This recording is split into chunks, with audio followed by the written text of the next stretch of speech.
Welcome back to another MTGO Bant No Control League with me, Magix, and yeah, let's continue our grind because I could make 3 4-1s in this single week and hope to continue this 80% win percentage here and maybe make a trophy, who knows. Let's go.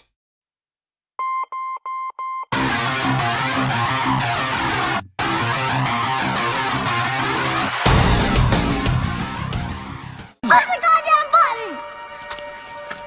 You heard what she said. Alright guys, here we go for the first match. Just like in the last time, I have played the league and now make a voiceover of the recording. And in our first match, we play against the Luros deck, so it will become grindy. The sand is fine, we have all the mana we need to cast Archmage Charm on 3, and we have a few Path to Exiles in case we play against a Junt deck, like having several ways to answer a Dark Confidant or something. Now let's see. Yeah, that begins. We start, of course, with the Astrolabe, draw an additional card.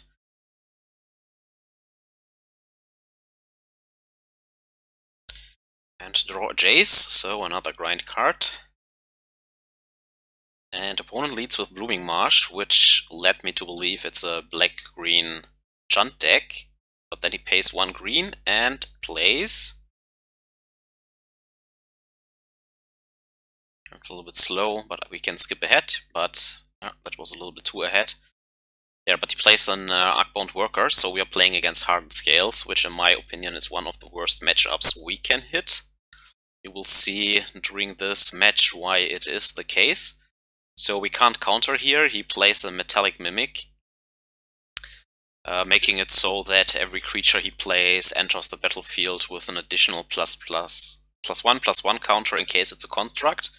And he plays a Walking Ballista here for 0, so I go and pass the Metallic Mimic here, so that the Ballista enters with 0 and directly goes into the graveyard, netting ourselves a 2/1, but we ramp him ahead, of course. Then we take a hit for 1 and fetch out a Hallowed Fountain here, I think. Exactly. Because we might need double white for Supreme Verdict in our future. Play the land, draw Teferi, ship the turn back.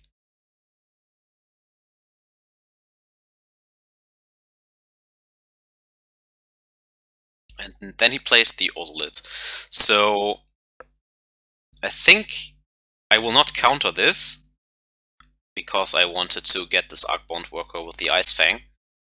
But in hindsight, that might have been a mistake, because you will see later that I will lose to this card.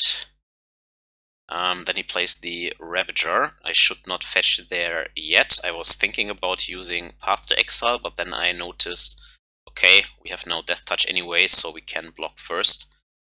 So let the Ravager enter and not counter it yet. Do not counter it. So while holding up Archmage Charm here, I did not use it. I used the Ice-Fang here to block and then pass the Arcbound Ravager. Draw an upper Path to Exile. So yeah, I wanted to pass there to clean up the board in case we draw the 4th land drop for the Jace.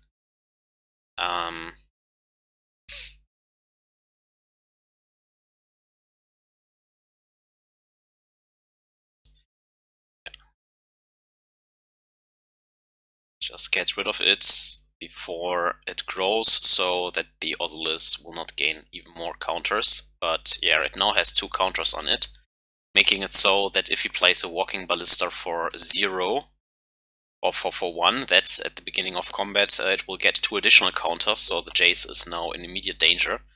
And now he has 5 mana here, and leads off with the Steerings, which is fine for now. But the issue here is that as soon as he hits Animation Module with the Ozolith on the battlefield, and he finds the module right now, he can start making a lot of tokens that we can never really beat in this game, so I go ahead and counter this module. So maybe still a fine use for Archmage Charm here. Then he goes for the Worker.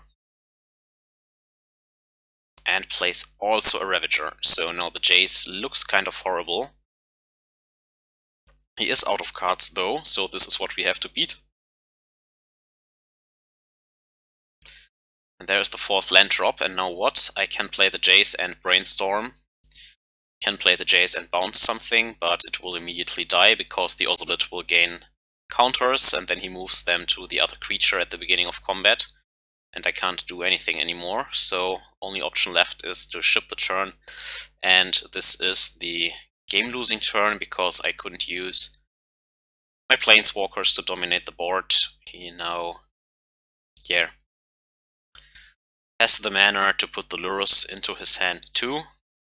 This way, whenever we drop a Planeswalker like I described, like if we deal with this board and drop the Planeswalker with Lurus and Ballista in the graveyard and then like 4 counters on the other list, he can always move the counters to the Ballista and shoot all the Planeswalkers down. He finds a Throne of Geth, which can even populate or proliferate all the counters. So yeah, I think at this stage we lost it. Instead of the third path to Exile, I needed like a Supreme Verdict in this one turn so that we could now drop a Jace or something. So I go ahead, pass this thing here, fetch out the land, drop the Jace finds me, or we find a Supreme Verdict for the turn. The Jace would die, I bounce here, which at least forces him to play out the Lurus and use the Walking Ballista line. Then I can drop the Supreme Verdict, and then I was hoping, okay, maybe he has only drawn lands, we have only then to deal with a single Arcbound Worker, maybe with the Teferi and the Jace in hand. We can then outgrind him, right? That is at least my thinking. So yes, the Jace will die here, we take a few damage from the Ballista, but at least the Lurus is gone and he can't do it again. And he will also, but then he also found the second module, and at this point we have lost. You can see in a few turns why. But this is a combo. Whenever he plays a creature and the counters get shifts around, he can pay a mana here, make a token, and we would need a Planeswalker on board or this Cryptic Command lock with Mystic Sanctuary and him not having Walking Ballistas to get kind of out of it. So here we Supreme Verdict, he puts the counters onto the other list. Then he plays this Arcbound Worker, or Stirrings first, because that was the draw for his turn. So he has Worker, Throne of Geth, and 1 unknown.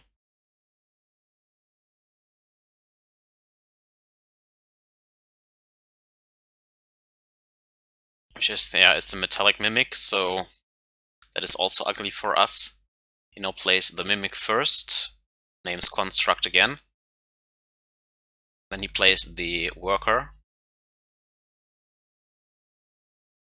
It enters with the counter, so he can create a Construct for 1 additional mana, and since it's a Construct, it will also enter with a +1/+1 counter, triggering the module again. And so the module now can create all these tokens all the time. So we would need another Supreme Verdict, but we have nothing on the battlefield, so we are just treading waters at this point in the game.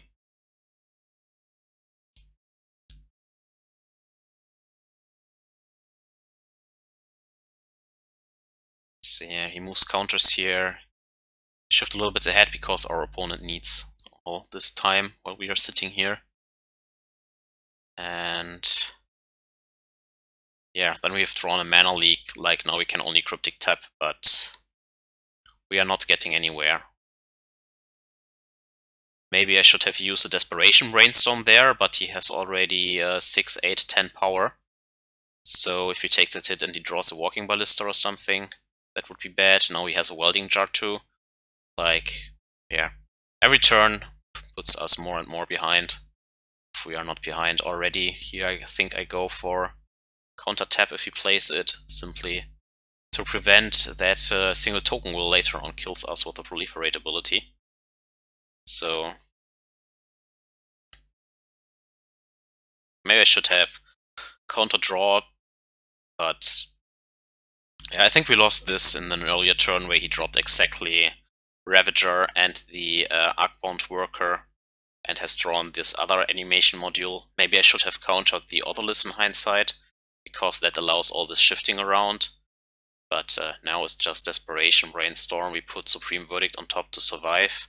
Then he draws an Inkmoth Nexus, which also allows him now to circumvent the Cryptic Lock, because yeah, if we tap in beginning of combat, bounce the Sanctuary, we can in response just activate the Inkmoth and attack us this way. If we Supreme Verdict and the tokens will be put back onto the Otherlith, he can then, beginning of combat, or in the main phase I guess, whenever this triggers, put the counters onto the Inkmoth and kill us with one Fellow Infect Strike. So yeah, and you can see I pass the Worker, which is wrong. I should have passed the Mimic. Then the counters get put onto here, and in the second main phase he puts the counters again somewhere else. Creates a token, the token enters with a counter, so he creates another token, this token enters with a counter. So he can create another token, rinse and repeat until all the mana is used up. So right, I think I passed the Worker because it was attacking the Jace, and I felt like I need the Jace to have any chance. That was the reasoning. Now I remember. So I'm skipping ahead here a little bit. But yeah, now he has lethal, more than lethal on the battlefield, still 4 counters on the Otherless. Whenever we Wrath this board, he will have 7, 8, 9 counters more on this Otherless. We even draw another Supreme Verdict. So that was a good draw, but yeah, it's kind of an infinite loop here. If I Supreme Verdict now, he has more than enough counters on the Otherless to kill us with the Inkmoth Nexus. So it doesn't really matter here. Of course we have to, because he has lethal. But yeah. Saves the Mimic. And then all these counters get put onto there, like... And yeah. Then I think I concede the match here, because it is very unlikely to win 2 more matches against this deck unless he really screws up or takes several mulligans. You have to take into account that after Sideboard they become even more focused on beating control. They have like 3 Whale of Summers and stuff like that. Might also bring in some Planeswalkers. I don't know, so I feel like, okay, I accept the bad matchup here and just go for the next match. Because, yeah, if you want to beat this deck with the Sideboard, like, we don't have any Ceremonious Rejections or any other artifact hate here. You have to get rid of this animation module Otherless combo. So you either need Ceremonious Rejection to catch it on the stack, but this kind of plays into their Whale of Summer plan post-board. And since they have Whale of Summer, it also makes your mana leaks and stuff like that a little bit worse. Archmage Charm is still fine because it can draw cards, and Cryptic is still fine because it can tap a team or build up a Sanctuary lock, maybe. So this is fine as a counter spell, but I'm not sure you really want mana leaks or Dovin's Veto. Yes, it can maybe counter a Ravager or a Walking Ballista or something. But again, we're using Path to Exile as our removal, so we will ramp them. They will have Whale of Summer eventually and get us this way. You also need to take into account the Lurus, so they always have 1 more card virtually, and games will go long enough that the Lurus will hit. Stony Silence doesn't do anything against the animation module combo, so this is kind of a pointless card. Sure, it stops Ravager and it stops Walking Ballista from shooting, but that's about it. And we're not running Stony Silence in the sideboard. I also don't think it's the greatest card. What you really want in this matchup, if you want to hedge it, is a Shatterstorm effect, in my opinion. right? Destroy all artifacts so that you can also hit the animation module and stuff like that, all in one fellow swoop. Even Ancient Grudge would be okay to get rid of it, and is also fine to deal with their normal creature draws. There's also an instant speed Shatterstorm in green-white that we could use. That gives us 2 life whenever an artifact or even enchantment is killed that way. Since we are not running enchantments ourselves, it will never kill something. It might take away one of our Astrolabes, but those have cantripped already, and this also gives us some more life. And besides, I think Fracturing Gust is the name. 5 mana instant, but triple green or white. I mean, it's doable, but there's also a Shatterstorm variant for 4 mana in sorcery speed with green color identity. I think green, 2 colorless. Green decks were playing that way back when Affinity was a deck, like in 2010 or 12 or something like that. Creeping Corrosion is the name, I guess. That could also be run, but it's only for a single matchup right now where those cards are great, so in all honesty, I would accept this one bad matchup like the decks are configured right now. Maybe you can make an argument that with Force of Negation we could have, if we had Force or Time Raveler, we could bounce back their stuff a little bit, maybe catch it on the way down, and then you untap with a Planeswalker, so depending on the draw it would not be as horrible, but yeah, I wanted to go for the next match. It was also not a good experience there. Should maybe played it out just for gaining more knowledge about this matchup, but well, here we go, playing against a Gigantar matchup, which is probably Tron or humans. I have a fine hand against Tron at least. Not so much against humans, of course. We could force a Aether Vial on one, which is one of the strongest. Starts with pitching Dovin's Veto in this case. Then if they don't have a Cavern, we could at least Mana Leak something. So I felt like on the play, this hand has some upsides. Opponent mulligans to 6. Or 5, I guess, in this case. So it's Tron, not a big deal. They only need 3 land drops, and yeah, all their bombs are active anyways. Don't be mislead that the matchup gets easier when they are taking mulligans. They don't need a lot to get under us, but in this case we have 3 very good counter spells here for the early game, as well as a Teferi to put us ahead. So I felt confident in this case, since we were also on the draw, on the play. Yeah, 1 Field of Ruin draw would be tremendously good. Here he just plays mine, no map, no scrying, so I was thinking, okay, you have natural Tron, else you wouldn't keep this hand. So, yeah. The mulligan did not set him behind that much. Sure, he could have more bombs in hand, but yeah, we will see. He puts Power Plant into play here. And he has 7 mana. Can't remember if he drops a card immediately. Wormcoil Engine. Yeah, I use Mana Leak because he is still missing green mana. So I did not want to give him green for maybe Ancient Stirrings in hand or something like that. And save the path for later. For future Wormcoil Engines or even Gigantha. And we find an Astrolabe, which is fine to cycle here. Find a Mystic Sanctuary, which has no text yet. So I opt to play the Sanctuary so that we have 5 mana for Teferi in the following turn. Also, there's not a lot in the graveyard that I would want to put on top in case we draw another island in a few turns. Like, Mana Leak has served its purpose, which will only get worse in the future turns. So here he drops a Blast Zone, now has 8 mana.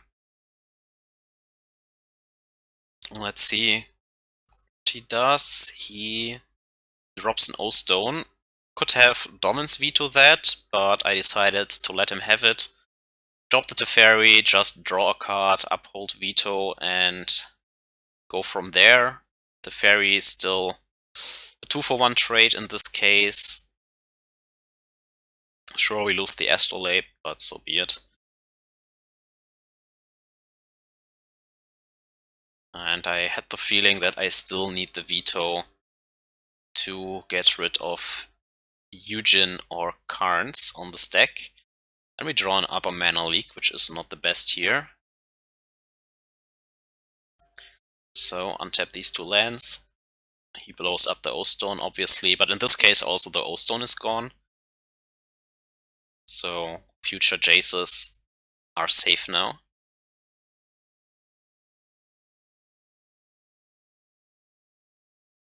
But if he drops now another tower and then plays a Khan, for example, Mana Leak can't catch it.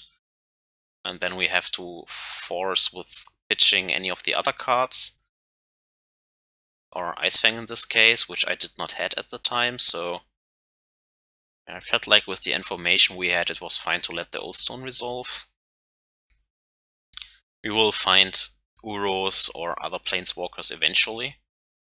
So now he has a green mana here.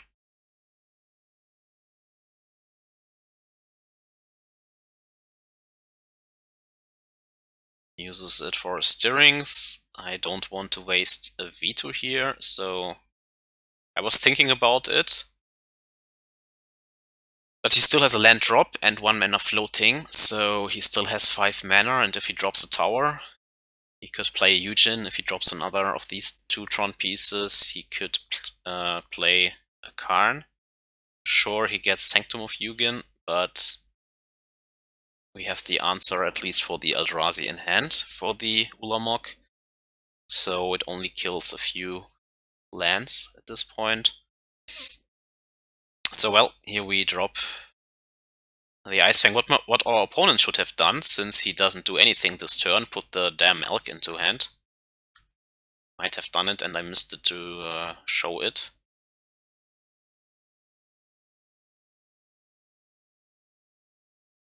Okay, then we draw a Cryptic, which is a very good draw here, because now we can counterbounce the Sanctum if we get something there. Okay, he wanted to use the turn to pump up the Blast Zone instead of putting the Elk into hand. I think that's the case. Okay, then he plays an egg, cracks the egg for green again. And there we go with a Sylvan Scrying, yet again, probably for a tower. So I wanted to prevent that, because he is still off Ulamog mana, so even if he uses Sanctum with the Karn here to grab a Ulamog, he still is lacking a tower to play it out. So he does nothing else. Drop just some more land drops. And attack for 1. Powerful snack going into the red zone here. And we ship the turn back. Wasted some mana again there. I'm not sure if the Elk is in his hand at this point, but he also did not buff up the Blast Zone for whatever reason. And he plays a Relic, and here I was thinking, okay, with Mystic Sanctuaries, our graveyard is valuable. We also have Snapcasters in the hand, so let's actually counter-draw this. Also running out of cards, so we can build a Cryptic Lock here. That would be good. Then he plays another Forest, so 1 card in hand. But did not play anything, not even the Gigantor here. Very weird. But then we draw the Uro. Yeah, we don't have another green source to fetch, but now we have Mystic Sanctuary. Thanks to countering the Relic, can put Cryptic on top, put the Cryptic in our hand with the Uro again. And next turn we can build the lock with Uro and Mystic Sanctuary. So along this hand, he barely has any time to kill us. He needs something great exactly now. And we still have Force back up, so even if he double spells with something, we can catch everything. If he just puts the Elk into play, we have the path from the beginning. So feel pretty comfortable to win this, even without Field of Ruin in this case. also stumbled a little bit. I mean, he had some bombs, but we countered them, so he's thinking what he's gonna do. So even an Ulamog needs some time and will not completely ruin us at this stage in the game. And he plays a Yujin, has 3 mana open, so Mana Leak is not gonna do anything. And I was thinking, what if he just counterbounds the Sanctum? Like, I think I even do that, but now that I see the replay, I should have actually just counterbounced the Sanctuary. Go for the Cryptic Lock here. Because the Ulamog will not kill us. But it can exile our Uro, which would be annoying, I guess, so... yeah, whatever. In this case, we bounce the Sanctum. He can't replay it this turn, because he had his land drop already. With 3 mana here, he can't play anything but an O-Stone. That really would be threatful. So he has Sanctum and 1 unknown, I think, which is a power plant. Okay. So he had a land drop after all. Yeah. Then we play out the Uro. It's a good turn to do so. Still have Force up. And Path to Exile. Power into play, draw a Snapcaster Mage. This was the other reason to counter the Relic. So, yeah, I think I should have let him the Sanctum, because he couldn't play anything in his turn anyways anymore. And if he draws now a Karn or something, he can still trigger it, so there was not a lot of reason there to bounce it. Sure, he would have had an Ulamog this turn, then he exiles maybe Uro and one of the Sanctuaries, but we just pathed it. And yeah, put the Cryptic back on top, I guess. Yeah, whatever. Okay. Let's focus here. He cycles an egg. Plays the Karn, triggers a Sanctum, so we have to counter the Karn obviously, and I think I do it with a Snapcaster Mage to put more creatures into play after the Ulamog. But let's see what he's searching for. And he searches an Emrakul, but not the Mindslaver one, but the Aeon's Thorn. Which is, I counted here, not castable yet, so I don't know why he chooses this. But this also shows why, in my opinion, the 10 mana Eldrazi is superior to this 15 mana, Emrakul. And also the Mindslaver Emrakul is better than this one. I mean, we are now entering turn 10 and he can't cast the Emrakul with Natural Tron and all the stuff he had over there, so...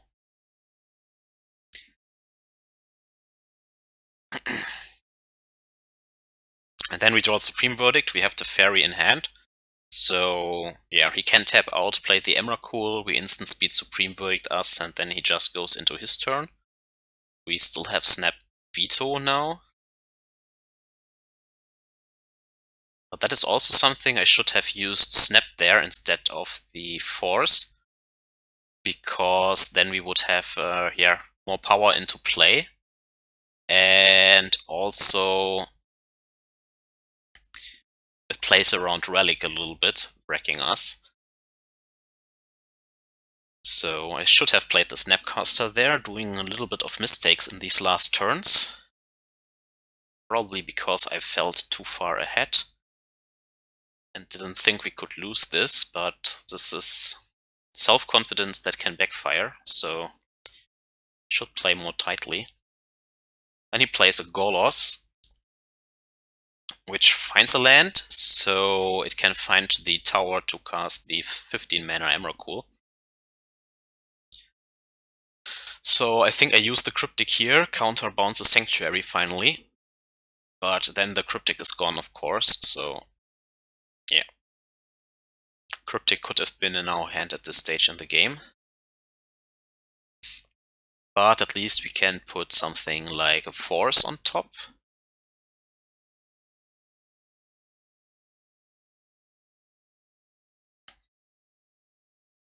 Don't need Uro right away.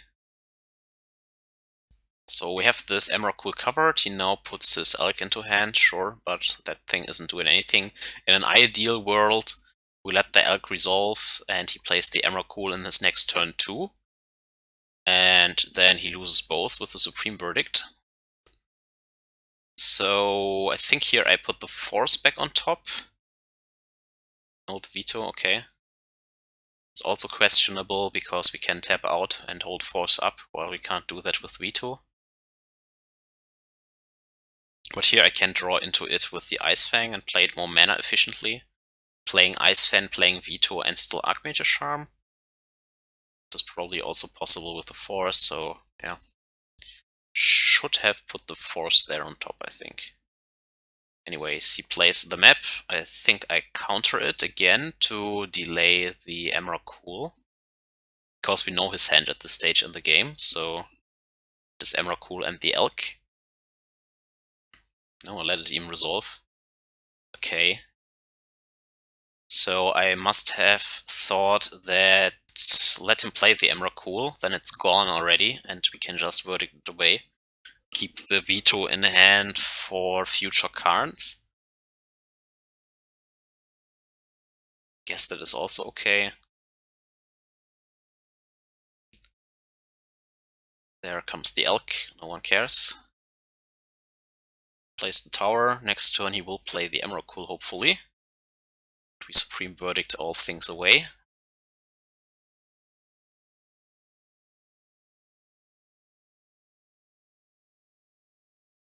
And then we have the graveyard filled for the Uro again, of course. Can't attack with the Elk into the Ice-Fang, so that is also good. We still have Archmage Charm up in case he drops a Walking Ballista here. 4-2. Or 3.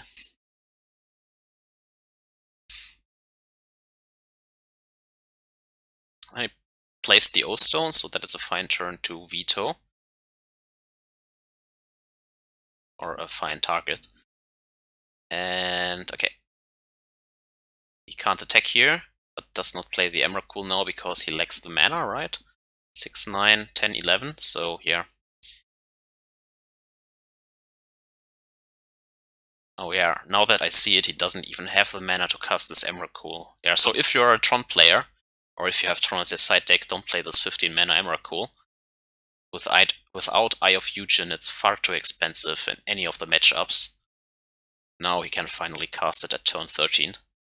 That is too slow for your average modern matchup. Well, whatever, he has a Reese draw, so this is an expensive cycle. I guess it kills our 2 creatures, but whatever. At this stage in the game, we can just outlast him. Because now we have Uro going, we have the Cryptic lock up, and it doesn't matter what he draws for his turn, we will just counterbounce every single thing he draws. So even if it's an Ulamog now, that would be annoying, but not the end of the world. I don't feel like we can lose this anymore. Have him in the lock, or in a state where he can't get out of it, in my opinion. So yeah, now we go with the counterbounce. His turn is over. We go into our turn, play the Sanctuary, put Cryptic on top, play Uro, draw the Cryptic. Uptick Teferi, then we also have Teferi minus on Astrolabe to do it again if we want, and the Uro attack, so yeah. Also have a Field of Ruin that I can put into play and ruin his Tron now. Exile the creatures and the land and the mana leak, because those aren't doing anything in the bin. Put Field of Ruin into play. Destroy Tron. So he has only 2, 4, 5, 6, 7, 8 mana. Can't play Ulamog anymore. Now I'm feeling so confident that I bounce the Astrolabe immediately, trying to draw into Jace or something for the next turn. Just play something, counterbounce. It's even an Eugen, good draw, but too late. Yeah, so if he would run the Mindslaver Emrakul, I think he could have won this. And Ulamog would have been a setback at least. Probably not the end of the world, but yeah, there are better options than the Aeon's Thorn.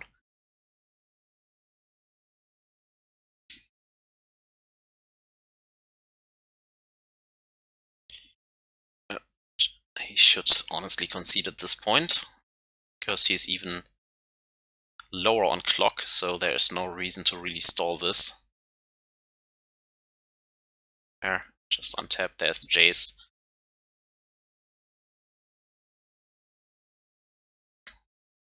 Now we can make sure that he won't draw anything threatening. And he can have the egg. I will only bottom something with an on-cast trigger at this stage. So he goes to 1, we counterbounce again and attack him down, and he doesn't have anything. So that's the end of the line here. And for sideboarding, bringing out Supreme Verdict, Oust, Path to Exile, bringing in Mentor, Aether Gust, and Disdainful Stroke. Aether Gust because, yeah, you can counter Stirrings, Scrying, Thragtusk, Gigantha, Choke, and Whale of Summer, which I have seen all in Tron decks, so still fine to run this. Here we have Field of Ruin and an Ice-Fang on the draw. I think this is pretty much quickly summed up. We don't draw a counterspell between our 7 copies that we could use on turn 2, including Force. And he just builds up Tron here, plays the Golos, which we can path, but then we give him even more mana here. If we don't path, he can activate it, look at the top 3 cards and play everything from it without paying the mana cost, so yeah. Even using Field of Ruin here doesn't accomplish anything because he just floats 2 mana, searches the Tron piece immediately, and then it's game over. So we go into game 3, where we are on the play. You can see the sideboard here again. I bring in an Ashiok on the play. I was thinking about Mystical Dispute as another mana leak, but then refrained from doing it because Mana Leak is only good in the first few turns, and I don't want to draw too much dead cards. And Ashiok has the upside of also stopping Sanctum of Eugen later, so I preferred the Ashiok over the Mystical Dispute. Here we have a fine hand with a turn 3 Archmage Charm. We also have Veto and Aether Gust up in case he plays Thragtusk or something. We can stop his Scryings on 2 with the Aether Gust.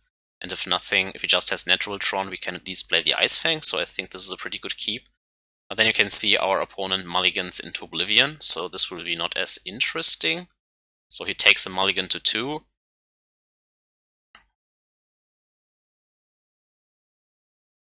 So yeah, we fetch out Hallowed Fountain, just get F6 value in here. He plays an power plant with a map. Then we play the Ice-Fang. So he has Tron on turn 3, after all. Could not prevent it with the Aether Gust. We attack for 1.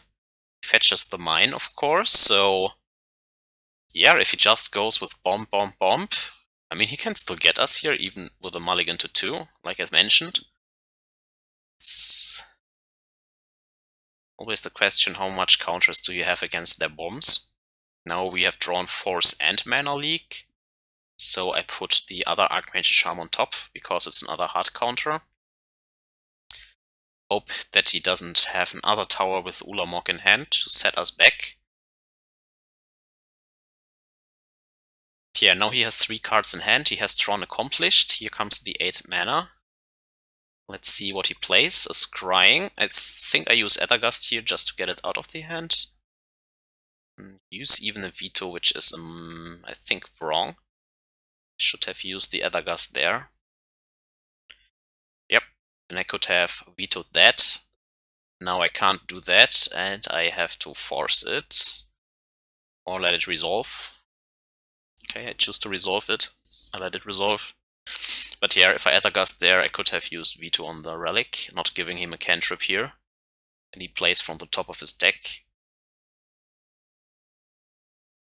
I was maybe thinking that I wanted the Aether Gust in case he will draw a choke or something and then double spells, but we still have a force to catch that, so yeah, I think that was a wrong.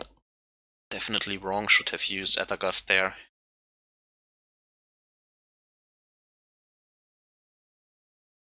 See another map. Probably for a Sanctum. So I should counter that here. Use our resources while he is at 0 cards.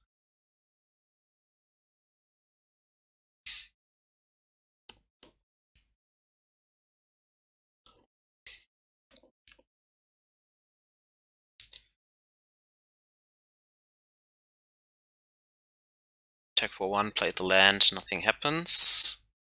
Then he does not crack the relic and drops a Voncoil engine. I use the opportunity to mana leak here, keep the path for maybe an Ulamog, because this is one of the rare turns where you can still mana leak something, so get it out of the hand.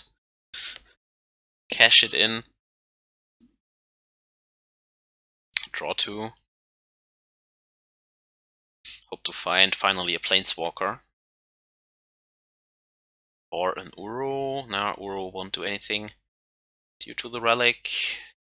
Couldn't have the mana leak. So he should have cracked the relic earlier, but now we find a Mentor. We have still Archmage Charm up. And with that, if he doesn't find an answer in 1-2 turns, then he is dead. Without question. Can still use the Aether Gust on the Elk if he tries to put it with a tower into his hand and tap this 5 mana. Yeah, again, he doesn't crack the relic, holds onto it far too long. We play just the Ice-Fang. No need to pitch this Archmage Charm to draw 2 lands or something, so just draw more stuff. Find an Astrolabe, which triggers Mentor. Creating a Monk token, making it a 3/3, so we attack for 5 here. And if he doesn't find anything next turn, we kill him with Archmage Charm, end of turn. Drawing 2, and yeah, have all these spells still in hand.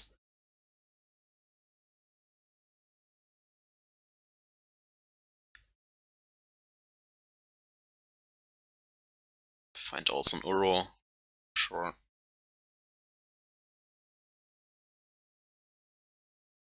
But yeah, we have end of turn Snapcaster Mage just as a 2/1 if we have to, and just drawing 2 in our next turn should kill him. Did not crack the relic yet again. Sure, Exile Veto, or the other Archmage Charm. It's also fine.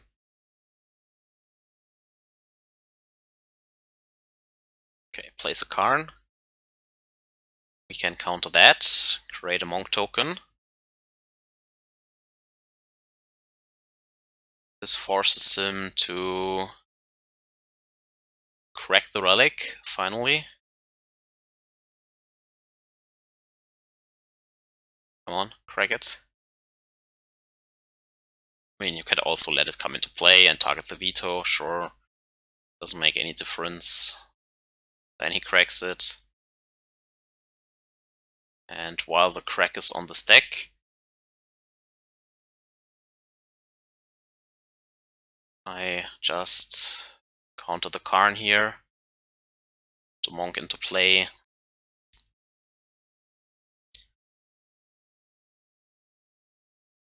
And then redraw the Archmage Charm with the Mystic Sanctuary.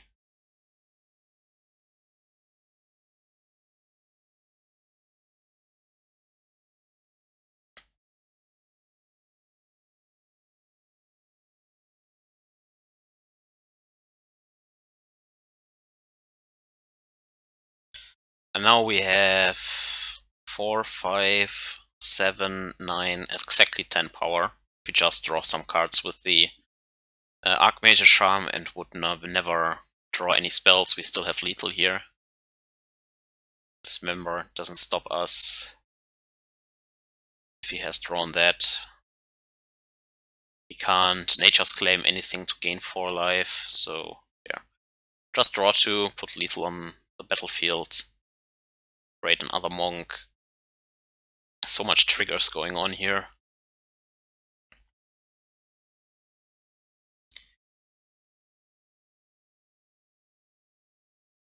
And we even find a Field of Ruin to set him back further, but yeah, not necessary. Just attack for lethal, he counts, I think, and that's that. So, while I played this matchup poorly in some turns, I still could pull ahead and, yeah, win the games, but I should concentrate more on sequencing my spells in the right order, of course. And yeah, then you can see I keep a hand with double Archmage Charm, Cryptic Ice-Fang Path, hoping that we just draw into a third blue source between the next 3 to 4 draw steps with the Ice-Fang, and possibly Astrolabe, and we play against humans in this matchup. He starts with Cavern, but at least we can cycle Archmage Charm, so it's not that much of a setback, and we could also steal Champion later on. Luckily we are on the play, so we can do that in a timely fashion. Just fetch out white-blue in case we have to path a freebooter next turn. Found the third island, as I hoped. Now Ice-Fang won't have Death Touch, notably, so it doesn't do that much right now. So I honestly hope that he drops freebooter and we can path it, untapping with an Archmage Charm that can steal the champion away.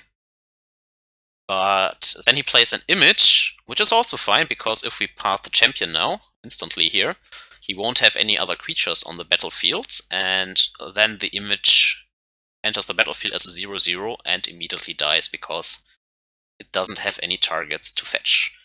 This ramps him up, of course, but I still think this is a fine turn.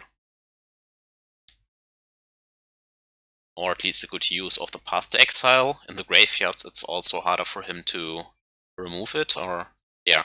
Then we draw Sanctuary and can put Path on top and draw into it with the Ice-Fang, so pretty good early turns here. Like entering turn 3 with no pressure on the battlefield is very good against humans. And he floats a white-black, so maybe now the freebooter is coming, but no. He plays General Kudro, which is good against our deck. But it is a 3-drop without haste, so again, no pressure here. Just exiling Path to Exile, which is good against Sanctuary, I guess. But we can also draw 2 cards now, because we have a free turn here. And then we draw into Supreme Verdict. We need another white source, of course. But we get some more snow-covered basics for the Ice-Fang to maybe ambush some creature in the future. So yeah, I think I just play the Snow basic. Hold up Cryptic and Archmage Charm. If we don't take too much damage, we can just draw 2 cards, fetch the green-white land, Temple Garden, and just Supreme Verdict. So I guess the most annoying card would be a freebooter, but even that we can end of turn bounce draw. So yeah, again, we are pretty well positioned to win this match at turn 4. So he plays only a Lieutenant, which, yeah, resolves obviously due to Cavern, but this way he only attacks us for 4 this turn, which is fine. So I think I let that just happen. Don't play Ice-Fang out yet. It will be good in the future, so yeah, just go to 14, cash in the other Archmage Charm to draw 2, so that we have 7 cards in hand, trying to find more removal. Yeah, play the Archmage Charm here. Come on, past me. Was maybe thinking we can use it as a semi-removal against another champion, but yeah, drawing 2 here I think is a good spend turn. Making use of our mana, drawing the second Cryptic is meh. But we draw an Astrolabe, so now I can even fetch out a basic and do not have to shock myself. So we play the Astrolabe, fixing our mana. Fetch an island, I guess, and Supreme Verdict this, take our 2-for-1. Before he drops more stuff like Meddling Mage and Freebooters and all this nonsense. Yeah, so I take the 2-for-1 here. Then he goes into his turn, places 6 land drops, so it doesn't play anything, which is weird. I was thinking of maybe he has a Resto Angel. In the past, they sometimes run it as a one-off. But yeah, we have drawn Field of Ruin, get rid of the Cavern, and now Mana Leak is also okay in case he wants to double spell. And we can also use Cryptic, and now his 2 basics are out of the deck, so any future Field of Ruins or Path to Exiles become strictly better. So, as he plays still nothing, I just bounce the Astrolabe, draw a card to keep the cards coming. And I think I put Supreme Verdict back on top just to be safe. And yeah, he has nothing here really. So I play the Teferi for future instant speed Supreme Verdicts, hold up Ice-Fang and Mana Leak here. And at this point, I think we can't lose anymore. Yeah, if the human deck can't put you dead on turn 7 and you have 6 cards in hand, I think you can't lose it. There's no way.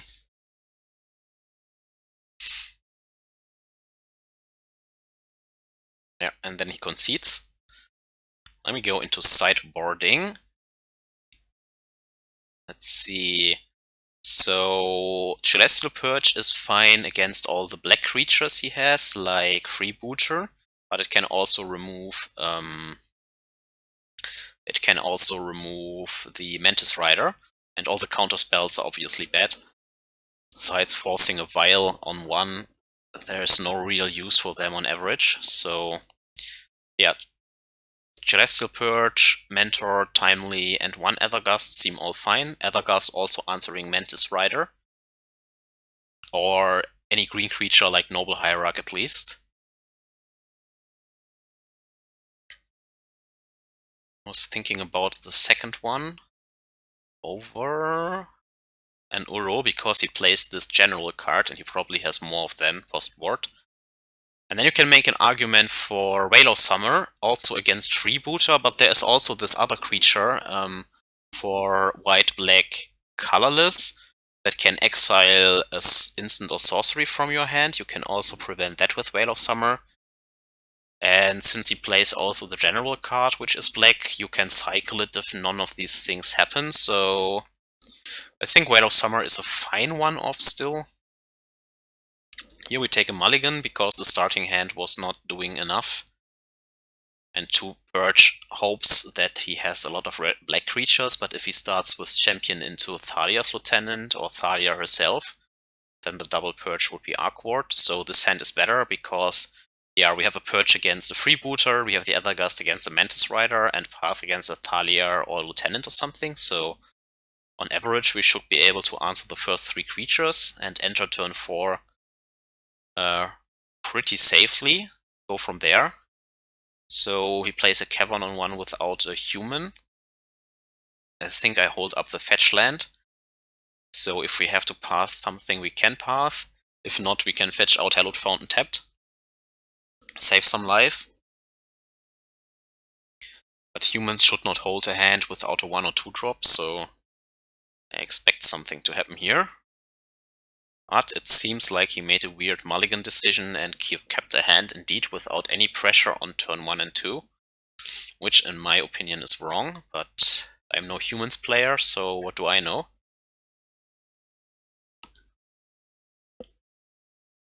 maybe he plays the grindy game with several of these 3-drops that draw more cards or are card advantage kind of.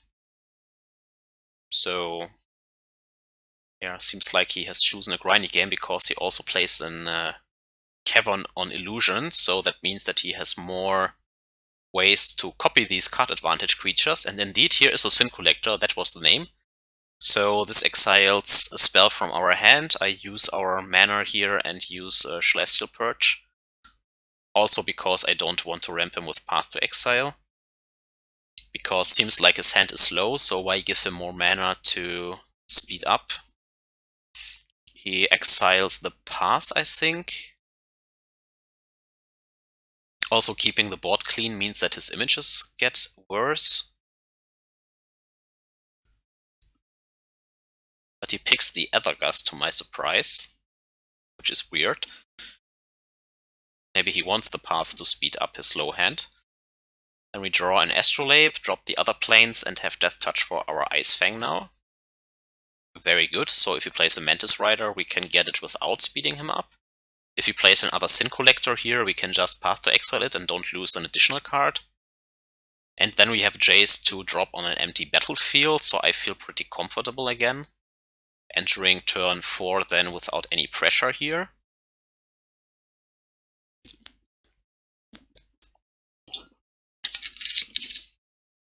Let's see, he plays a Human Spells.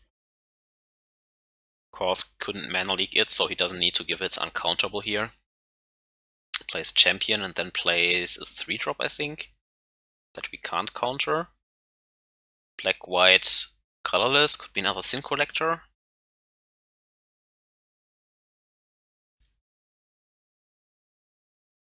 But it's the General again, so here, General resolves. Now the Jace looks awkward, of course, so I can't play the Jace out against this board. I could play out the Ice-Fang here, but that is not a guaranteed blocker because he could have, how was it named? Reflector Mage to bounce it back to our hand, so I think I use Ice-Fang just to draw a card here. Trying to find maybe Supreme Verdict. Land drop, okay. We draw Teferi. So yeah, I don't play the Jace out because he could have a Mantis Rider or a Reflector Mage to bounce the Ice-Fang back and attack the Jace down. If he has the Mantis Rider, he can sacrifice one of his creatures to get rid of the Jace, so yeah, just wait a bit. So here he floats a blue for illusions. I was thinking, okay, image, copying maybe Champion or Ice-Fang, but copying Ice-Fang is just a cycle. It doesn't have Death Touch or anything, because he doesn't have snow color covered basics, so it doesn't do that much. Just costing him a turn, kind of. Then he plays Mantis Rider, triggering the Champion. So he had the Mantis Rider indeed. So the upside now is that I can just trade the Ice-Fang and the Path with 2 of his creatures, and then, yeah, untap with the Planeswalker and go from there against a single creature. That feels better. If we draw into another path or something, we can hold that up.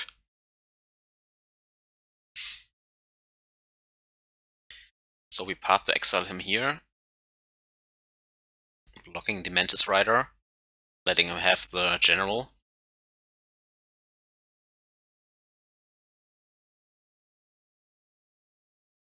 And we draw Timely, which would be good to set up a Planeswalker, but I decide, hey, there's only one creature on the table. Let's drop the Teferi, because it's a big boy, and get rid of the creature. So if he has a Mantis Rider now, sure, he can kill the Teferi, but we still have Jace in hand. And it would cost his turn, most likely. If he doesn't drop anything that threatens Teferi here, we have 2 mana more per turn, and can then drop the Jace more safely. So it felt like the best line to me. using all of our mana here. Sure, we could brainstormed and gambled for the path to Exile, but yeah, I don't want it to gamble, I guess. So he has 3 cards in hand against Teferi, Jace, and Timely. If he doesn't drop a creature with evasion, we could still just play Timely, gain 6, create 3 tokens.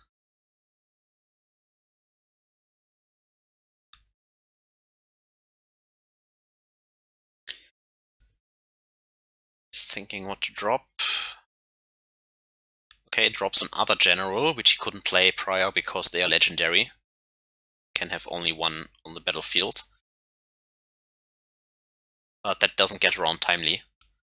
Then he draws the Noble Hierarch. Okay, so nothing off.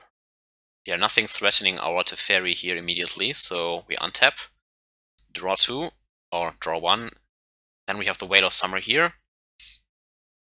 Now I could play out the Timely, but I was thinking, yeah, let's use the Brainstorm. Finding Supreme Verdict. So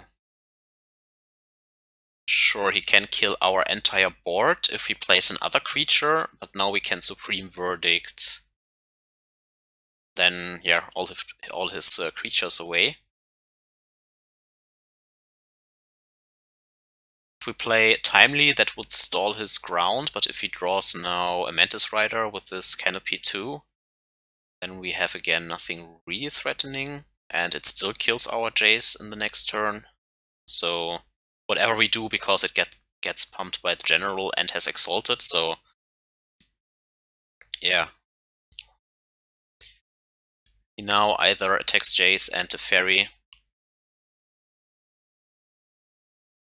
That's it, so yeah, feels like a good turn.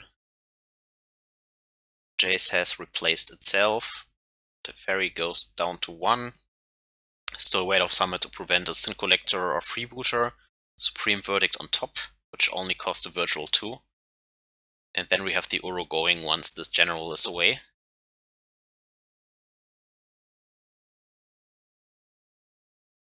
I think he has drawn the other general though, by now.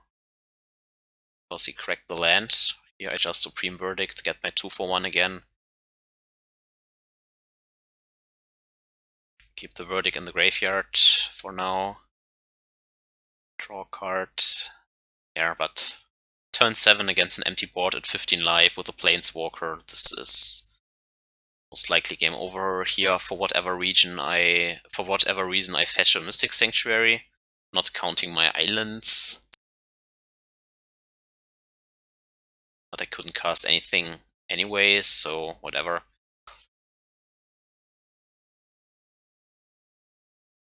Was probably wanted to put Supreme Verdict on top because I know he has this other general. But then, even with 6 lands in play, I didn't accomplish the island feat, so did not count there again. Here comes the other general, eats away the Supreme Verdict. But that's it for his turn, kind of, again, like nothing going on over there. Just kept a hand with a lot of 3-drops. So here I cycle Veil of Summer because, yeah, get rid of it, doesn't do anything, apparently. Trying to find more gas and fill up the graveyard for Uro, of course. I can still play Supreme Timely if we have to. This land can now be a Mystic Sanctuary, but then I was counting. Do we play out the Uro here? Yes, we can play the Uro out, thanks to the fetch land. So, if he doesn't have a 1-drop here to put into play with the Aether Vial, in response to the fetch, then we should get him. But there's maybe a reason to play the fetch before doing that. So, making a mistake here. Should have fetched first. But then I don't play the Uro out. Weird. Because he can just replay the dude and eat the Uro out now. making questionable plays here again, but yeah, well, if he spends his turn, I guess, to eat the Uro out of the graveyard, we still have a Uro for the next turn, and now we also have a Jace going, so the Uro is not that important right now. That is true. And I guess if he has this bounce creature, then he just bounces the Uro back and kills the Teferi or something. Yeah, whatever. We still have Ice-Fang here. Could make an argument for any line.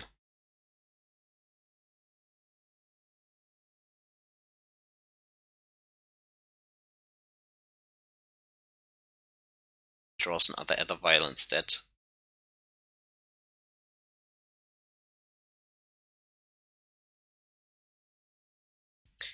Then we untap with 2 Planeswalkers, have another Uro on the battlefield soon.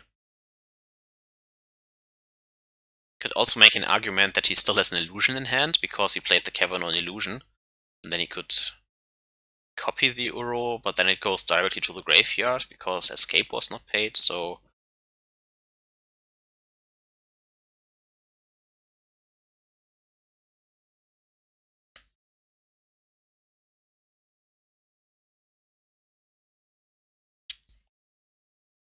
Yeah, but at this stage in the game, this matchup feels like it was already won.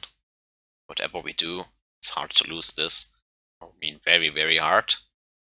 Very high difficulty to lose this at this stage. Draw into Teferi, play the Uro out finally. Go to 22 with a full hand and 2 Planeswalkers on the battlefield and a 6/6.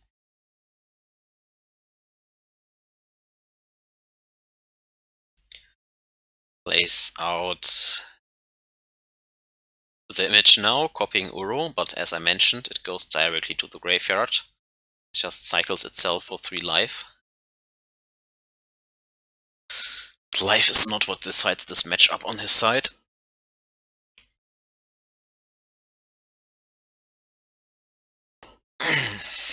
Draw another timely. This stage in the game we can just drop it to the graveyard though. Still untapping 2 for Ice-Fang.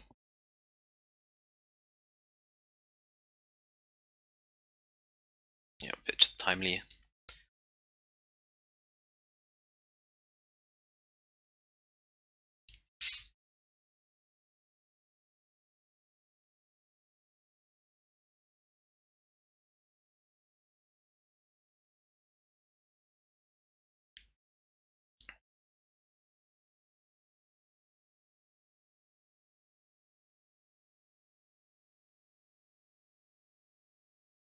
He plays a Mantis Rider, but didn't cast it. Puts it into play with the Aether Vial. If he would put it on the stack, we can still answer it with Aether Gust, so he had to do it like that, but Aether Gust also answered it on the battlefield, so all in all, doesn't make a difference. You can see it here. I just get rid of the Gust finally. It was hanging around in our opening hand 10 turns. Did not even want to waste the Ice-Fang there. And he puts a 1-drop into play, which is a champion, but yeah, sure. Then he uses the ability from the general to destroy the Uro, the champion.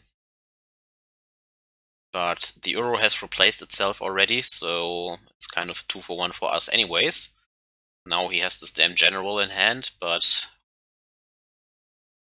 just bounce it back, yeah, with the Teferi, and that's it. So he kept a rather slow hand with some 2-for-1s, but in the end we outvalued him.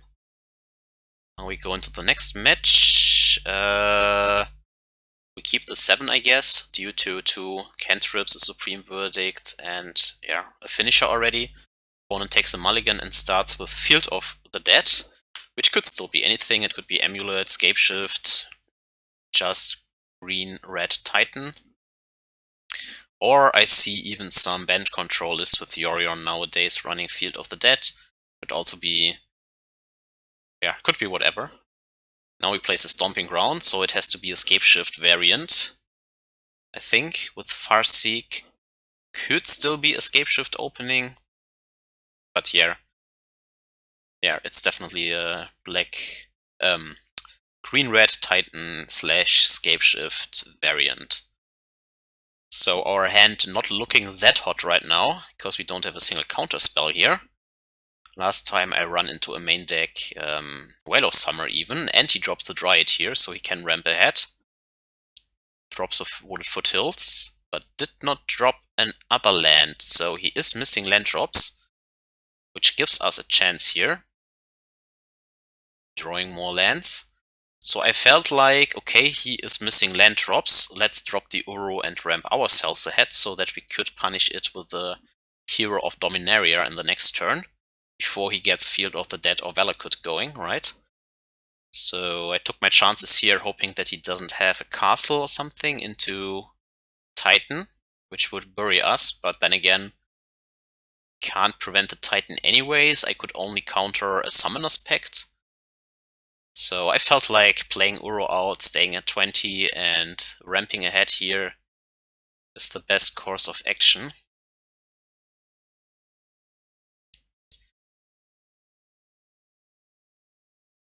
Keeping Ice-Fang back, of course, prevents more damage than we would deal. And then he plays a Summoner's Pact, so I was thinking, uh-oh, castle into Titan now. Did he draw the castle from the top? But then he fetches out Tribe Elder.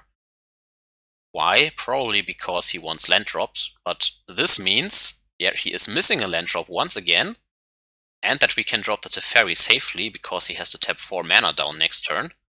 So I instantly grasp the opportunity and slam the hero down, untapping 2 lands, which conveniently untaps exactly for Ice-Fang mana.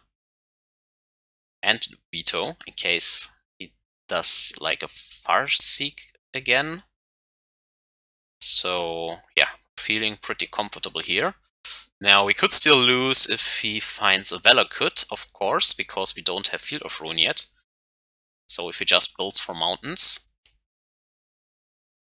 then he could shoot us down with Valakuts. But he fetches a forest here, even though he has double green already. I think he should have gone for a mountain, because if the Dryad dies, he can't get the triggers otherwise. Well, whatever, he pays 4 here,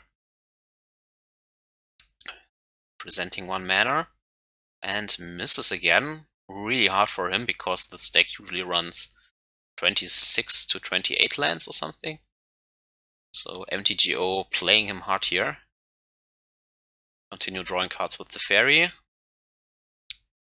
Don't find any Mana Leak, Cryptic or Archmage Charm though. So if he just drops a Titan, he can still get us, but there is the Mana Leak finally.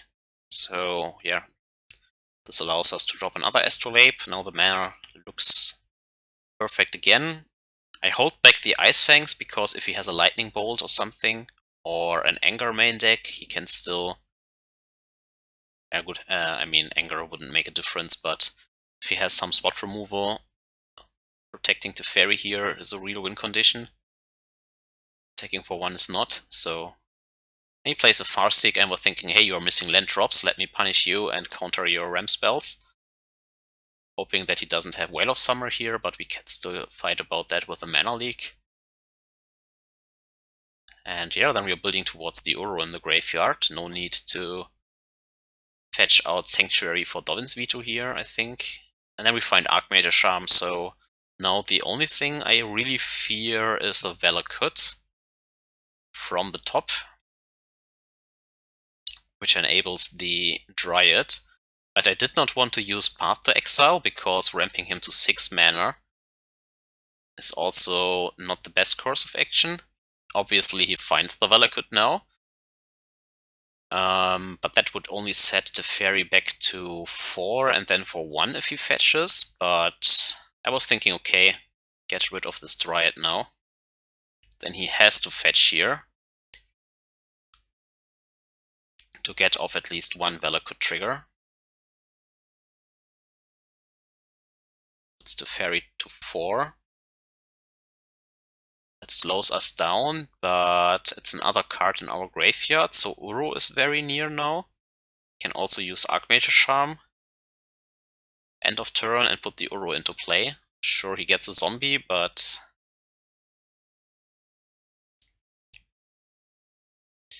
that's not the dangerous ones here, because we can also build a Cryptic Lock later. So, and he plays Escape Shift, which gives us an opportunity to use this mana leak. But yeah, it's a traditional Escape Shift list, not just Titans.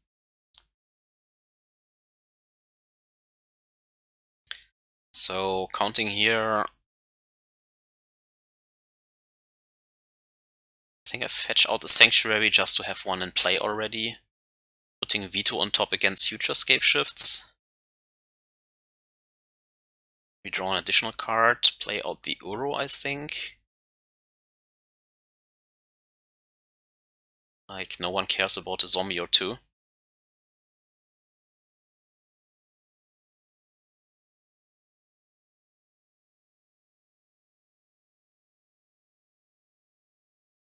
Five here. Put it into play. Our big boy. Nature is angry. And untap with 6 mana. Holding up Archmage Charm and Dovin's Veto. Could have attacked here, I guess, now. So missed the point of damage or 2. Then he plays a fetch land, which creates more zombies. But no Valor could trigger us yet because he fetched out basic islands prior to that. That's what I meant. If he had the Mountain Requirement met, he could also shoot 3 damage here. Trying to slowly kill the Teferi. So, yeah. Then he taps down for a Titan, which we still counter.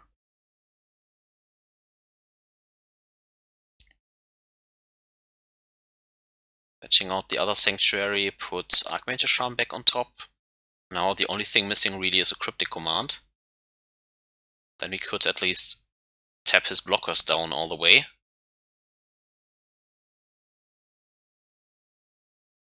Then I attack with Uro. Drawing a card, gain 3. Getting out of... yeah, getting the lands into play. What he's doing now is fetching, putting the 3rd zombie into play. Triple blocks. But this way we can get rid all of all of his blockers with the simple trick of mind controlling one of the zombies with the Archmage Charm. Then we have 2 more power into play and still the Uro. But again, I should have attacked with the Ice-Fangs too. Like, I missed now around probably 4 points of damage already, which would put him at 12, so we would have him nearly dead, or with a Snapcaster Mage, we would have had him dead already. So, again, not playing the deck to the fullest. So I'm not as good as the Bant pros.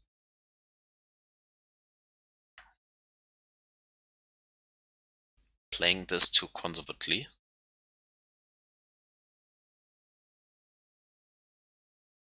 Or too cautiously. Should have also maybe countered the Search for Tomorrow, trying to deny him the blocker. But then again, we have a Jace to bounce the blocker anyways. Now he plays a Titan, so I play Snap, Archmage Charm. But yeah, we would still have the Veto up, or had mana for the Veto, and if I attacked with the Ice-Fangs a few times before that, I would have had lethal, because he would have no blocker. So we draw a card here. Now I have Force to prevent escape shifts.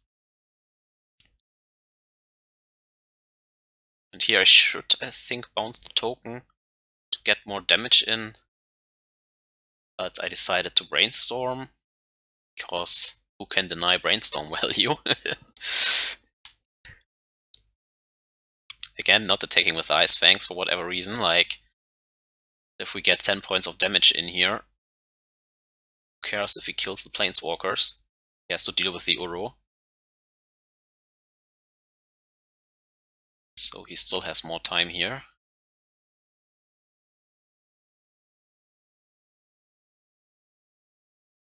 Yeah, sure, creating another zombie. Again with the green source though.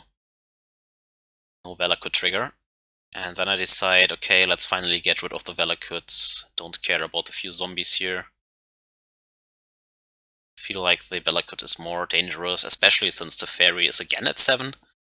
Crazy how long we grind here, but yeah. One more turn and Teferi can ultimate, and then it's game over too. But yeah, single mountain always ruins that fun, so I should definitely win via combat here. Letting him have Search for Tomorrow with this hand. Attack, should attack with everything still.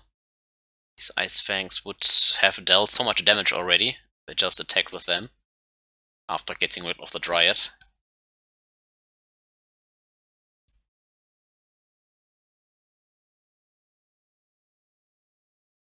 Probably would have killed him already.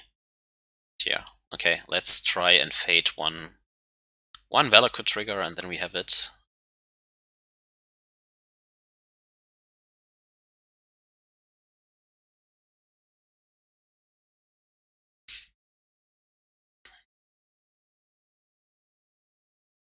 Then we counter the search that we know of.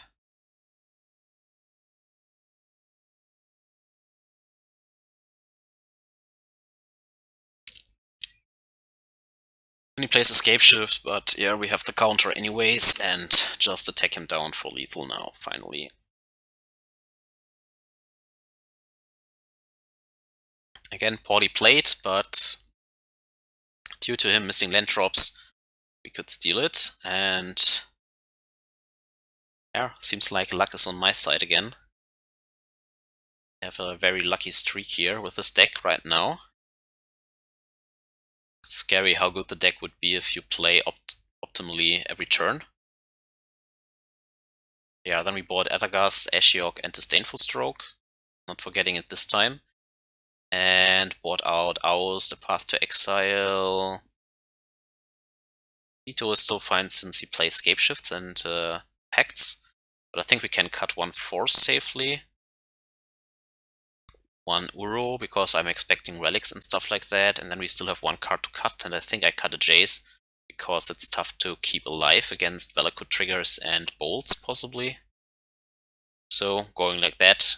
Keeping in Teferi Time Raveler over Jace, because this stops his Veil of Summers, which is very important. Because if he combines Scape Shifts with Veil of Summer, it will be hard. And then we have a good hand here, but no lands. Then we find another Ashiok with a mana leak and a Path to Exile to deal with the Dryad. So, seems like we can resolve an Ashiok, protect it, and pitching the planes here, because we don't need the planes right now.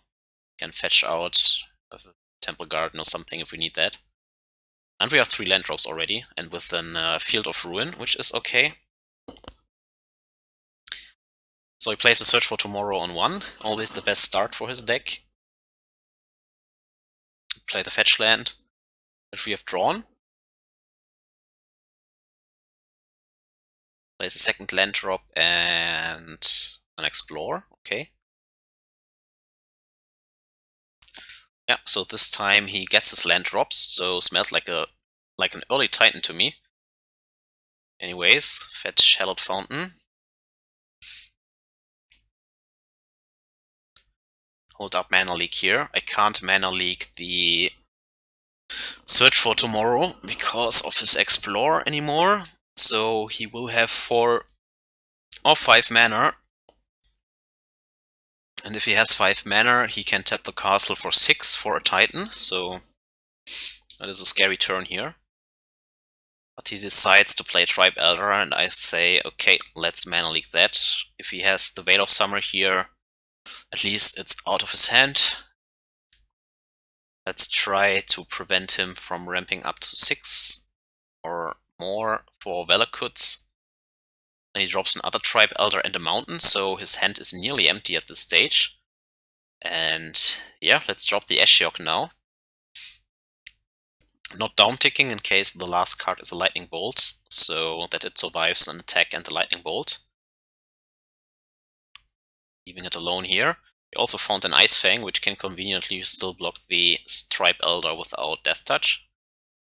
He drops the 6th land drop, but he can't Scape Shift us, because he needs another one. And of course it's a fetch land, so he can't use it. Which is good, because the Valakut is also still offline. And he has to hammer the Ashiok down. So we fetch out a Breeding Pool here. If his last card was a Lightning Bolt, of course he can still bolt the Ice-Fang, but then the Ashiok survives at 3 and we draw another card anyway, so still seems like a good exchange for us. So, seems like he doesn't have removal. We trade 1 for 1 here. Feels always good to trade with the Tribe Elder. And yeah, untap with an Substitution Ashiok if we need it. Drawing hopefully a counterspell here. Against the Beast Within or something. But yeah, okay, find a Supreme Verdict. Sure. Now notably he was also missing land drops. Here is a land drop. So now he has 7 mana for Escape Shift, so if he deals with the Ashiok it becomes kind of scary. Don't want to use a Sanctuary here for Mana Leak at this stage in the game, so there we go. Plays another fetch land that he can't use. Keep the fetch land in play for Brainstorm value later on, or for a Mystic Sanctuary if we need it. And then he drops a Tireless Tracker, but he can't use his fetch lands. I was thinking, okay, he goes to combat, do we path it now?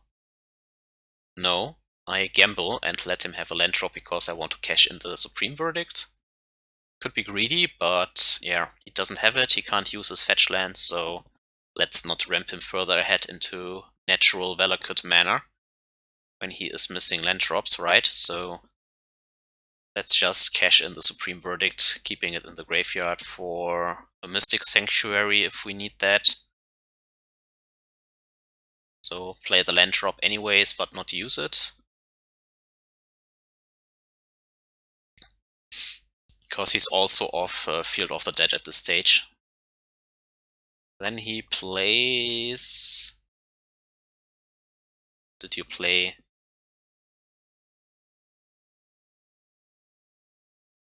a Titan? Because he floats 6 mana here with the castle. But okay, you have a Titan, you can't kill the Ashiok with trigger on the stack because you only have 1 mana now. And this way we can cash in the Path to Exile. Of course, this gives him another mountain for Valakut, which is a way to deal with the Ashiok. So we will keep it definitely at 4 out of a single bolt range. Then in his upkeep we get rid of the Titan. Giving him another mountain, of course. I think a snow-covered one, right? Oh, he grabs a forest again. Again, weird. I think he should have built towards Valakut. Anyways, we use the window to draw 2, fetch out Sanctuary and put the Charm back on top to draw 2 more if he doesn't do anything. Using our end steps, at least in some way. We also found a second Field of Ruin against Valakuts or Field of the Deads. And yeah, unfortunately we have this lock piece, but no way to end the game right now. We would need another Planeswalker or something, so now it's a staring contest. I hope that drawing another 2 finds us some business. We fight an Ice-Fang at least. Drawing a card, found another Supreme Verdict and the 3rd Field of Ruin. And a Snapcaster Mage that can draw us more cards, so this time I should attack for 1 without question, yep. I'm down to 16. Well, 16 more turns. And here comes the Field of the Dead, creating a zombie, so that was it for attacking. First things first, we draw 2. Trying to fill our hand up again and find a Jace or Uro.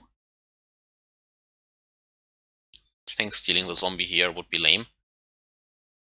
And then we find 2 heroes. Well, I asked for 1 and find 2. And the Cryptic Lock. So I think I tapped one too much here, exactly. Now I have some issues tapping. I only... Yeah, then I forget the white mana. I don't want to tap down the damn Astrolabe. Sorry me. Was not trying to insult our opponent. So draw a card with the Teferi, untap one Field of Ruin and the island, I guess. We can also play the Astrolabe.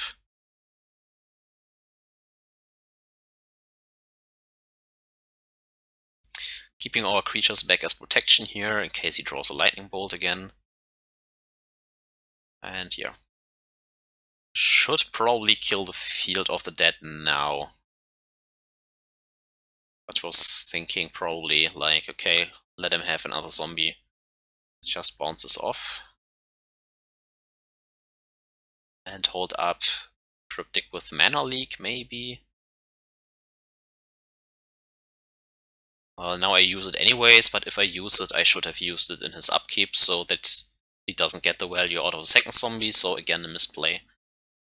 Definitely cash in the snap. Because it gets walled off the easiest, whereas Ice-Fang has at least evasion. But yeah, with this board now, and a full hand, and the Cryptic Sanctuary thing going on, I think he would need something really good to let us lose here. So in the past they played stuff like Carnage Tyrant, but nowadays with Ice-Fang it's not an instant win anymore, so I don't know what gets him out of this. A Dryad would be maybe a start with Valakuts or something, but yeah, just start the Cryptic Lock now. Don't care about the Titan as long as the Ashiok is in play, because we have Supreme Verdict. Then he goes with Veil of Summer, so we go into the counter war. If the Dryad resolves, okay, not the end of the world, I guess, but yeah. We counter it and then win. And now for some reason I have to make a break here, because I had issues joining the 5th match on MTGO. Whenever I clicked join the match, it said I couldn't join because of some queue issues. So I restarted MTGO, and then OBS didn't check that I was re-entering the league and just recorded my decklist all the time. So you can see here in the last section of the video, yeah, that there is only my decklist all the time. So I can record the replay from the last match because I found it quite interesting, but it's of course not as good quality as just, yeah, original recording, so I will still show it. See us back in a second. Okay, so this is now the recording of the 5th match, which I only could play in replay mode, so we will have to pause the video more often. We are playing against an 80-card deck, and I found it interesting, because this is a Yorion deck post companion nerf, so it will be interesting to see how the companions will play out here. So let's start. I open the game log so that you can at least read what is happening, because the replay speed of MTGO is very fast, and unfortunately there is no bar like on typical video players right now, because MTGO is kind of from 2012 and they never improved this function kind of. Could make replays far better, in my opinion, also with mouse overs and stuff like that to shows things better. But hey, it's an ancient software. Quality, of course, but still.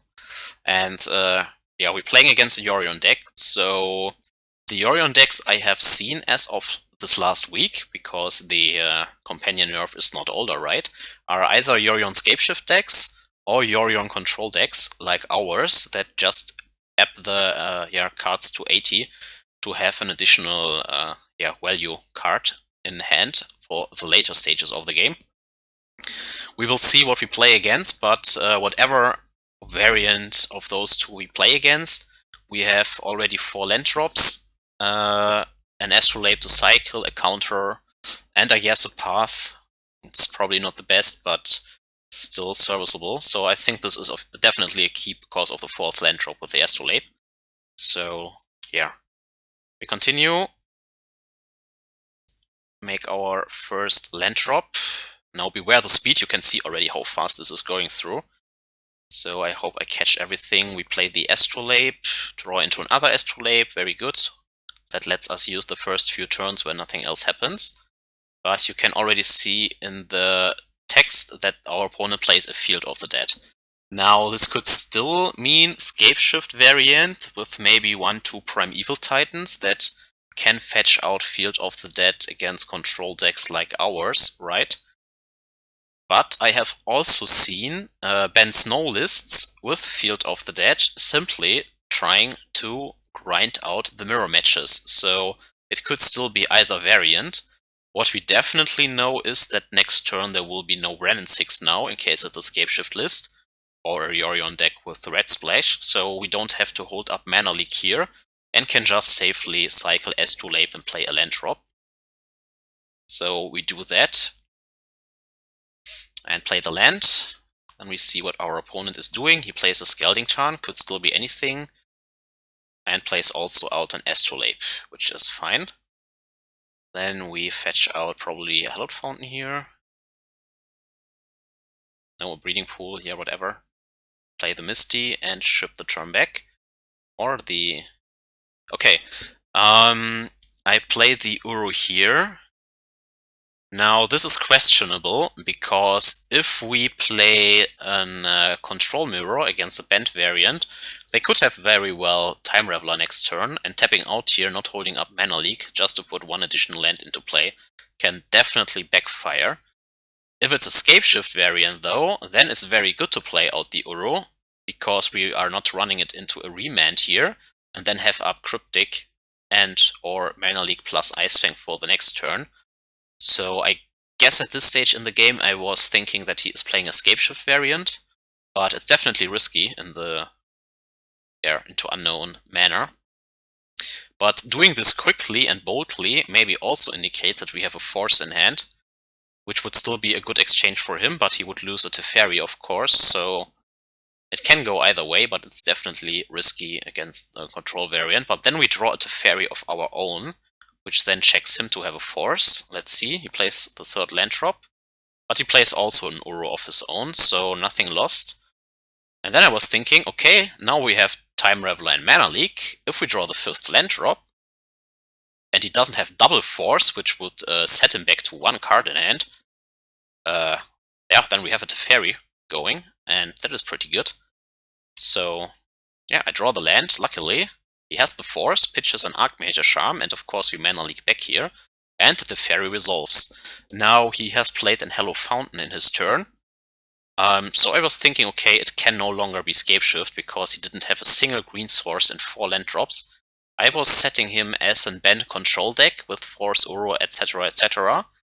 Yeah, which just plays Yorion as your value 8th card in the opening hand, kind of, for exactly this matchup, and plays some Field of the Dead. And I found this interesting because a viewer of mine has asked, hey, have you tried out Field of the Dead in this deck yet? I said no. I just use the mana base that is kind of established because it feels very good. We are rarely screwed, and etc, etc. And including more colorless lands probably means we have to cut Field of Ruin. But Field of Ruin felt so good against a lot of decks in these past leagues that I didn't want to change the mana base whatsoever. And notably, I mean, we have Field of Ruin to check this. It's not like we instantly die to view Field of the Dead here. And we also don't die against a few zombies, so I don't know how powerful it is in the end. I don't think it's really more valuable than Field of the Dead, Field of Ruin. And you can only squeeze in so much colorless lands into your 60-card decks without ruining your mana base, so... Yeah, but I definitely wanted to show this matchup, because these questions came up. Also, the question came up about Yorion, why not just play it? We shall see. So we resolve a Time Raveler, instantly bounce the Astrolabe because I don't think or thought he would play Bolts. And this already nets us, card advantage. Then he untaps. He could now play a Teferi of his own, but we have Cryptic to bounce it back. But he just puts the Yorion into his hand, setting up the mana for it, but now we untap with Cryptic and Teferi, so he can't counter back anymore.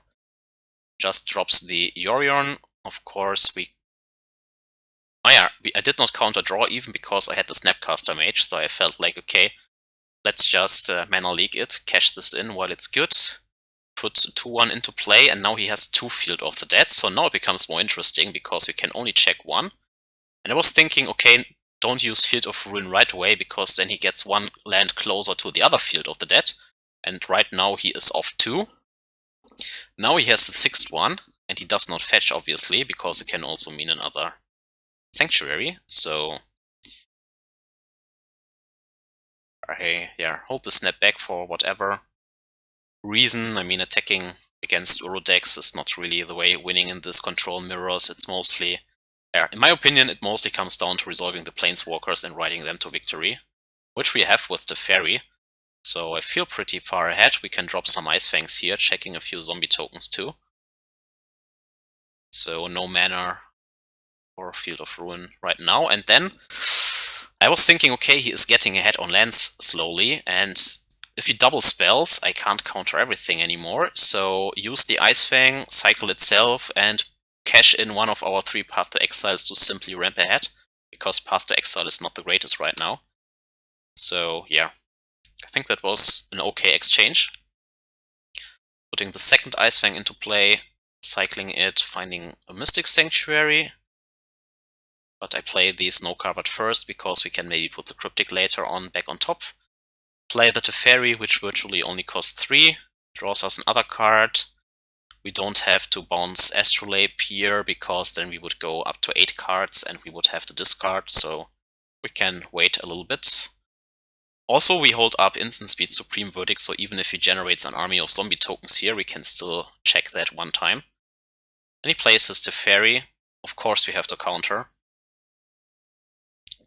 This card always warrants a counter. Then he uses the window here to drop an Uro, which is fine. At least now the graveyard is gone. Sure, he goes up to 4 cards in hand again. All is good. Thing is now, though, if we path it, then he gets the 7 land drops for the Field of the Dead. So that is annoying, but I also don't want to give him an additional card draw. First things first, we put the Cryptic on top, uptick, and play out the Jace. And I think now I bounce it back to hand, because I don't want to path and ramp him up with the Field of the Dead. And sending it back to hand, sure it can cycle, but his graveyard is empty now. I think this is a fine exchange. We have still 6 cards in hand. We have the Cryptic in hand. We can attack for 3 here, whatever. And we have 3 Planeswalkers. Can't deal with everything unless he runs like Abrupt Decays to unlock his counters again. So he finds the next land drop that enables Field of the Dead, so now we can see how good it is here. So I get rid of 1 now, forcing him to crack his fetch lands. This is intentionally because I want to cash in the Supreme Verdict to get rid of this army and hopefully find another Field of Ruin with the Brainstorm. Of course, it also fills his graveyard quickly again. Alright, there is another Supreme Verdict that we don't need right now. I don't play the Uro out, but I do it in the end step because, then we can untap 2 mana. So all the zombies are checked. Sure, he gets another one, but we have another Ice-Fang and Uro that we can play out now. Find the other Supreme Verdict too. And Teferi is now at 8, so he has 1 more turn to check it.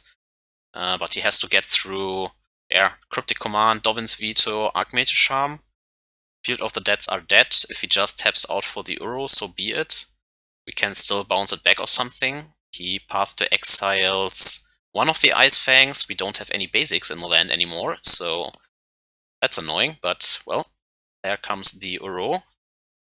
Counter bounce the damn token, you never know. Because we don't need the card advantage anymore, and I want to keep cards in our deck, because if we can't kill him in time, we can still die through decking out. But, well, put the card back on top so that our library is virtually bigger. And then we cash in the Teferi, bounce a few cards, getting rid of his Sanctuary, attacking all his green sources next. And then I think we go for the Astrolabe so that he can no longer play green cards. And here, every Ice-Fang, every Astrolabe is an exile here. It's an draw 2 with the Archmage Charm. We still have 15 cards in the deck, and I think we still have enough turns for the Jace ult or damage win, so then he path to Exiles. I don't want to fight over that. Like, sure, we can still win with Snap Beats with the Jace ultimate too. So, yeah, I just exile his lands here. Sit tight. We still have a second hero of Dominaria in our deck, so we can never really deck out. Just exchange some cards. He plays the clock, and I know that he just tries to get our timer down at this point in the game, because there's no way from him ever getting back, so I let him have the green cards, just uptick Jace here. I don't care anymore about brainstorming, now it's just about finishing the game as quickly as possible, so I don't even bother with putting Snapcaster in, because 10, 11 damage steps is taking up far too much time, right? So yeah, I just uptick the Jace to ultimate and shock in the lands as quickly as possible. My PC starts lagging, or the processor is starting to get really big, the memory of MTGO. The program is entirely run by our processor, so nothing I can do here. It gets slower and slower, but I have to deal with this as quickly as possible, getting rid of all of his lands, exiling his library, so he has only 5 more draw steps. Then I play the other Jace, because why not? And yeah, just chip the turn. Probably not needed. And he also does nothing anymore, so I use the Snapcaster Mage, targeting Archmage Charm and letting him draw 2 cards, so it speeds up my clock. That is the sole reason of this line. He doesn't have any land drops anymore, he can't play anything with 1 mana, and if he plays out the land, we just exile it in our draw steps, so yeah. I don't even bother attacking, I just pressing F6 and hammer the discard button here, kind of. Which still takes a few seconds out of my clock, because yeah, it slows down with so much permanence in play. But hey, here we go, still 14 minutes, so let's jump ahead for the second replay. I board in Mystical Dispute, of course, 2 of them. I board in the 2 Veil of Summer and Monastery Mentor, as well as 1 Ashiok or the SoulGuide Lantern. I think in this game I bought it in the Ashiok. Whatever, it's up to debate. You can also probably bought in 1 of each. What I bought it out though is the 2 Supreme Verdicts. Even though he runs zombies, I bought them out. And some Path to Exiles and the Oust. So this should be 5 cards against, the 2 Mystical Disputes, the 2 Veil of Summers, the 1 Monastery Mentor. And then you can maybe board out an additional Path to Exile, maybe 1 Uro, because it's Arcwar to tap out on 3 for it. You will find 1 later anyways, and I think 2 is enough. You also have Mentor as a 3 mana finisher that doesn't rely on the graveyard, so you can use this 1 Uro slot to either put in an Ashiok or the SoulGuide Lantern. And I think then you are good. So even though he runs Field of the Dead, I boarded out the Supreme Verdicts, because I was thinking, like in this game, try to check it with Field of Ruin, and in my opinion, this mirror matchup only relies on who gets the Time Raveler first. Like, let's see. Of course, the Supreme Verdict was good in the last matchup, and here we start with a... Wait, that was too quick. We start with this hand, which has Veil of Summer Force, and Archmage Charm, and Ice-Fang, but the lands are not lining up. So I decided to mulligan this. You could make an argument that with any 3rd land drop, thanks to the Field of Ruin, this hand could have been online. So you could actually keep that and gamble. But I was thinking, okay, we are on the draw, maybe I can find the same hand kind of with an additional land. But then you have, of course, to put one card back, so I would keep this hand kind of if I mulligan and put back the Snapcaster Mage and just hope to find a fetch land or something, so maybe you don't need to mulligan this, but I decided to take a mulligan, and then we have this hand, which is kind of the same, but has a Time Raveler instead of the Veil of Summer, and the second Force instead of the Field of Ruin, and this hand is even riskier. But now I decide I have to keep it, because going down to 5 against a deck that is a virtual 7 or 8 thanks to Yorion is kind of awkward, so let's gamble and hit the land drops, but if I take this gamble, which is more risky, I should definitely keep the first hand. The only upside is that here we don't have just a single island and a Field of Ruin, but at least a dual land, so, well. He starts again with Field of the Dead, so we have seen last in the 2 game. We have seen 2 Field of the Deads in the first game, so I was thinking, how much is he running really? Like, to always have it in the opening hand, you probably have to run 3 copies. Or he's just really lucky, whatever the case. So I have decided, obviously, to put in Ashiok over SoulGuide Lantern, probably to prevent, in this case, his fetch lands from finding more different land names for the Field of the Dead. I think that was the logic behind it. But if you would not run Field of the Dead, I think that on average SoulGuide Lantern is more mana efficient. Well, luckily I find the second land drop here. Now we can play Ice-Fang at least, shocking ourselves down. And now here he goes and puts Ashiok on this deck.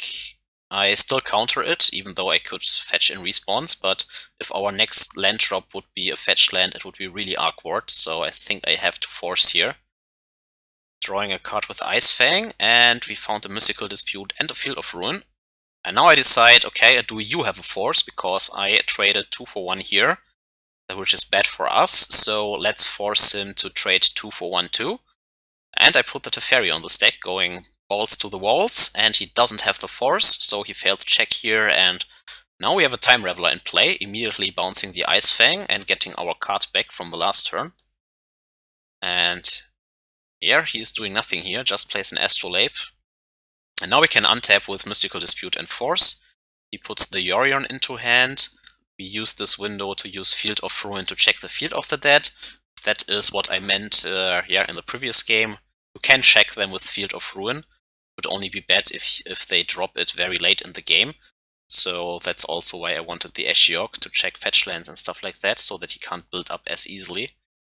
Anyways, we drop the Ice-Fang back, we tick the Teferi up. Now we can drop the Ashiok safely, filling our own graveyard for Snapcaster Mages, Mystic Sanctuaries, and maybe find one of the 2 Uros I have still left in the deck. Exiling his graveyard here. Sure, attack for 1, doesn't matter. Then he probably plays the Yorion on this deck. We just Mystical Dispute it while it's still good. And draw an Archmage Charm, so we can now fill our hand back up.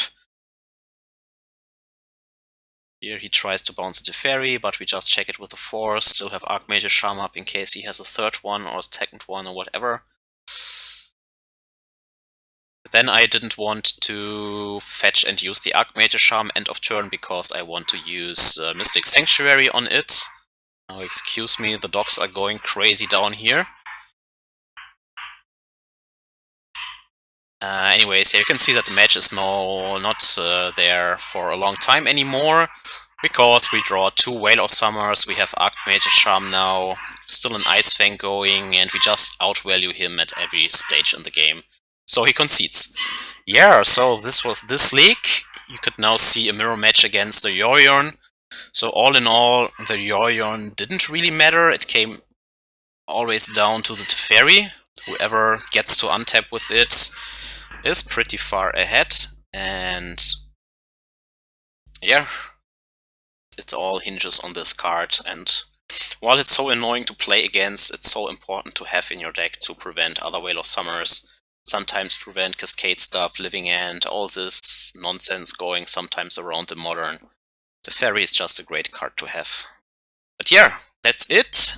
Hope you enjoyed this leak. You can see the deck list here again.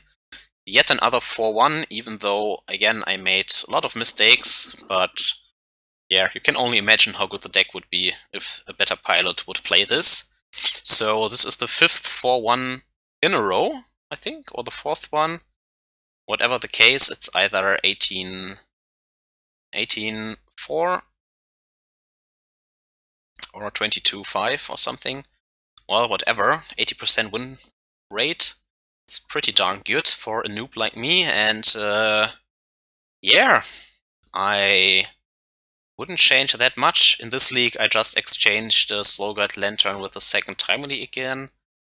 Whatever, could be either card of your choice. Again, you can write maybe in the comment how you would approach the Hardened Scales matchup, but I think with Animation Module and the Otolith both sitting at 1 mana conveniently, it's very hard to counter them, and they will outgrind you if those 2 cards resolve.